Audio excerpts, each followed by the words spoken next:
My name is Elena Ward. I am 36 years old, and the morning after we buried my mother, my brother sold her pharmacy before the flowers on her grave had even settled. And before I tell you what happened next, if you've ever seen family turn grief into greed, let me know in the comments, because what he did still turns my stomach when I think about it. It was 8:14 in the morning. I was still sitting at Mom's kitchen table in the same black dress I had worn to the funeral, and a man I had never met walked through the front door holding a silver travel mug and said, "Sorry to bother you, ma'am, but the new owner asked me to start inventory before noon." For a second, I honestly thought grief had scrambled my hearing. My mother's pharmacy had been in our family for 42 years. She built it when I was 6 with one counter, 3 shelves, and a second-hand register that jammed every time the weather turned cold. She used to joke that the place had survived 2 recessions, 1 flood, and my brother Damien's ideas. I stood up so fast my chair scraped the tile, and I said, "The new owner?" He looked uncomfortable, glanced toward the front windows, and told me there were men outside changing the sign. I walked to the sidewalk and saw it, Ward Family Pharmacy. The sign my mother paid for in cash because she hated owing anyone anything was halfway unscrewed from the brick wall. Damien was standing there with his blazer on, coffee in hand, talking like this was a normal Tuesday.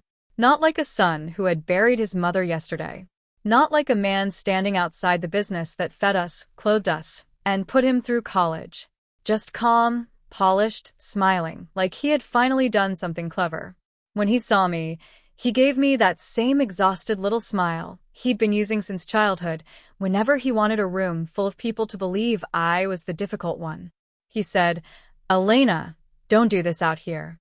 And right there, on the sidewalk outside our mother's pharmacy, with the funeral lilies still dying in buckets by the front counter, I felt something colder than grief settle into my chest.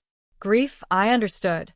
I had been carrying it for months, while Mom faded from the kind of woman who could count pills faster than anyone I knew into someone who needed me to crush her medication into applesauce because her hands shook too badly to hold a spoon.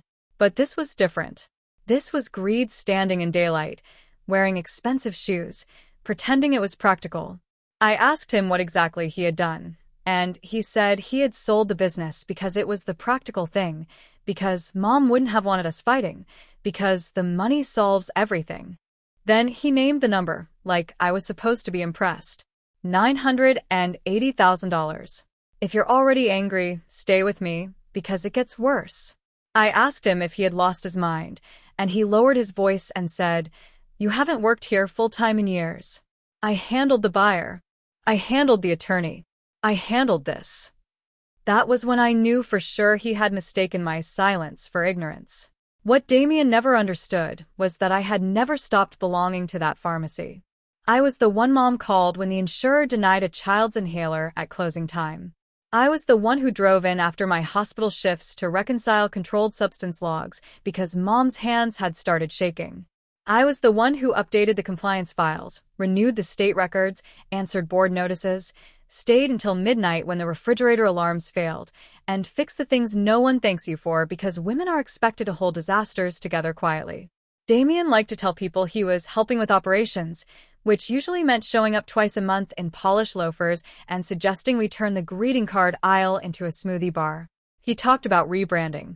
My mother talked about blood pressure cuffs, chemo meds, and old Mr. Halpern on Maple who couldn't read small labels unless somebody circled the morning dose in blue ink.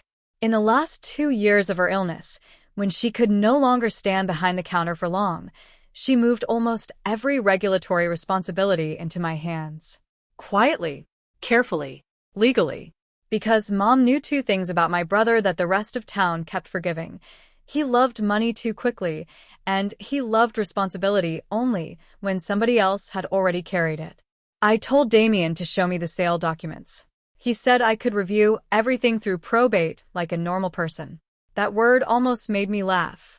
There was nothing normal about selling a licensed pharmacy less than 24 hours after your mother's funeral while casseroles were still stacked in foil pans in the staff fridge. By then the buyer had arrived, a man named Ross Kessler in a navy coat with polished teeth and the kind of handshake that assumes he already owns the room. He offered condolences, then started talking about transition. I asked him if he had verified the operating license transfer with the state board. His face changed just slightly.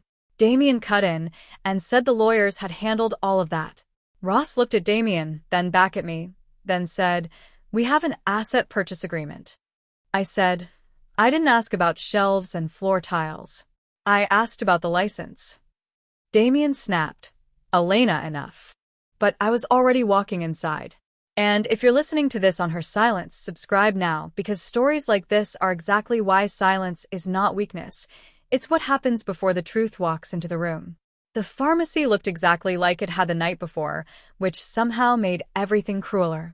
Mom's reading glasses were still folded beside the register. Her mug, the one that said, "Trust me, I count pills for a living," was still in the sink. I went straight to the compliance cabinet in the back office, unlocked the second drawer, and pulled out the blue binder Mom and I had updated for years. I heard Damien behind me asking what I was doing, telling Ross not to worry, telling me not to make a scene. That was always his plan: do the ugly thing first, then shame me for reacting to it. I set the binder on the desk, opened it to the licensing page, and turned it around. The pharmacist in charge authorization, the controlled substance registration, and the operating supervision record were all there in clean state print, renewed 6 months earlier. Responsible license holder, Elena Ward. I had not wanted my name there. Mom had insisted. She said if anything ever happened to her, the store needed one person the state already trusted. Damien stared at the page like it was written in another language. Ross stopped speaking entirely. I still remember the sound in that room then. Nothing. Even the fluorescent lights seemed quieter. Damien tried to recover first. He said that didn't matter, that ownership and licensing were separate issues, that the sale could still go through. He was halfway right, which made him even more dangerous. Men like my brother survive by learning just enough truth to package a lie. So I gave him the rest of it. I told Ross that until the board approved a transfer and a new pharmacist in charge was designated, no one could lawfully operate that pharmacy under a new owner. No dispensing. No inventory movement of controlled medication. No rebranding. No opening by noon. No cheerful little ribbon cutting over my mother's bones. Ross asked why his attorney had not flagged this. Damien snapped that his attorney had reviewed the estate sale. I said, "And estate sale is not a pharmacy authorization." Then I reached into the binder pocket and took out the certified letter Mom had made me keep sealed unless Damien ever tried to sell without me. I had never opened it before. My mother had written my name across the front in her neat, stubborn script. For Elena only. My hands shook when I unfolded it, not because I was afraid, but because seeing her handwriting the day after we buried her felt like being split open and stitched back together in the same second. The letter was dated 4 months before her death. It said, "Elena, if you are reading this, then your brother has done exactly what I feared, moved faster than decency, and called it business. Do not let him confuse urgency with authority. The pharmacy was never just stock and shelves. It was trust. It was your labor. It was your license. And if I am gone, let the record show clearly. I intended for any sale, transfer, or closure of Ward Family Pharmacy to proceed only with your written approval and under your supervision. If you've made it this far, tell me in the comments honestly, would you have exposed him in that moment, or would you have walked away? Because I still think about that." Beneath the letter, clipped to the back, was a signed addendum for the family trust attorney naming me supervisory executor for all licensed business matters. My mother knew Damien would go for the cash first. She had built a lock he wouldn't notice because he never respected the hinges that women hold a family together with: paperwork, patience, signatures, timing. Ross read the addendum twice. Then he asked Damien, very quietly, why none of this had been disclosed. Damien started talking faster. He said Mom had been sick, said I was emotional, said he had power of attorney during her treatment. That part was true too, but useless now. Power of attorney ends when the principal dies. He had been using a dead woman's shadow to drag money toward himself. I called the state board from the office phone on speaker because I wanted everyone in that room to hear the answer from someone who did not love or hate either of us. I gave the business number, the license number, my name. The woman on the line confirmed exactly what I already knew. No lawful transfer had been approved.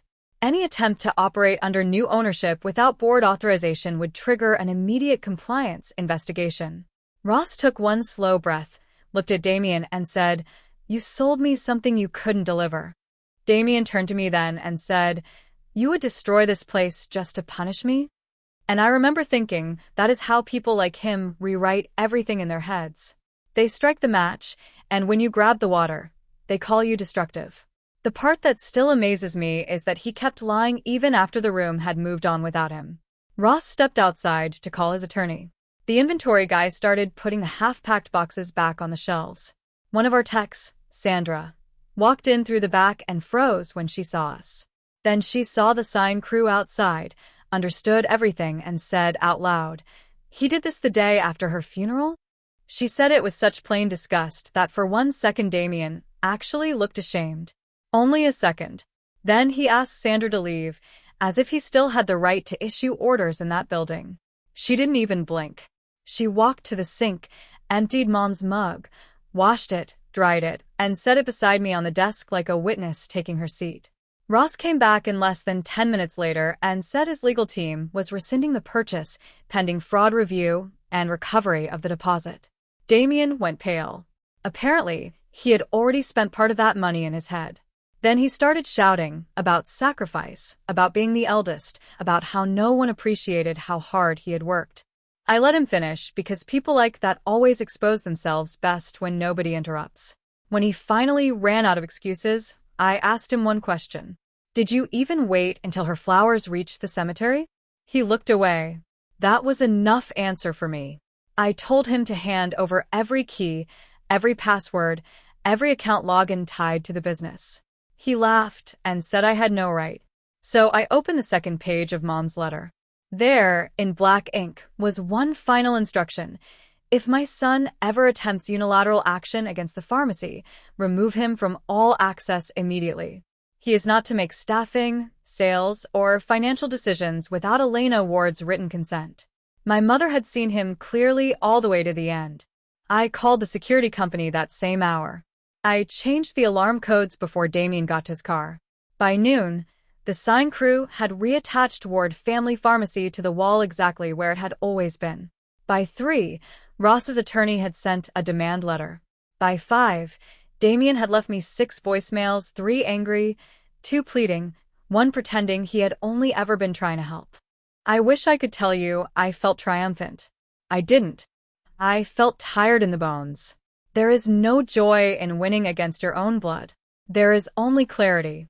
That night, after the staff went home, I sat alone behind the counter where my mother used to stand and watched the streetlights come on through the front glass. I read her letter again and noticed a line I had missed the first time because my eyes had been too full to focus. She had written, "A pharmacy survives on accuracy, but a family survives on character. If you must choose accuracy first. Character reveals itself soon after." She was right. Damien had shown his character in less than a day. So the next week, I did what he never believed I would do. I didn't sell. I didn't fold. I didn't turn the store into easy money. I brought in a younger pharmacist as my second, expanded delivery for homebound patients, reopened the diabetes counseling desk my mother had loved, and added a plaque near the register with her favorite line, "We serve people, not transactions." The fraud dispute with Ross was settled without me paying a cent. The estate court froze Damien's share until the accounting was done. And the town, which had always treated my brother like an ambitious son and me like the dependable daughter, learned the difference between charisma and stewardship. 3 months later, on the first Monday morning we were fully back on our feet, Mr. Halpern from Maple came in for his blood pressure pills and asked where my mother was. I told him she had passed. He held the counter for a moment, lowered his head, then looked up at the sign and said, "Good. She'd have wanted it to stay yours." I almost cried then, not because of the business, not because I had won, but because someone said yours and meant the work, the burden, the trust, the years of staying late when no one clapped. That is the part people forget when they talk about inheritance. The real inheritance is not the building. It is the thing you protected when someone else tried to price it. Damien sold a pharmacy in his head. My mother left me something else entirely. She left me the right to stand in that doorway, tell the truth, and keep the lights on. And if this story stayed with you, subscribe to her silence, because around here we tell the stories of women they underestimated, women they tried to erase, and women who answered betrayal with proof. And before you go, tell me one thing in the comments. Was Damien driven more by greed, or by the fact that he could never stand seeing Elena trusted more than him?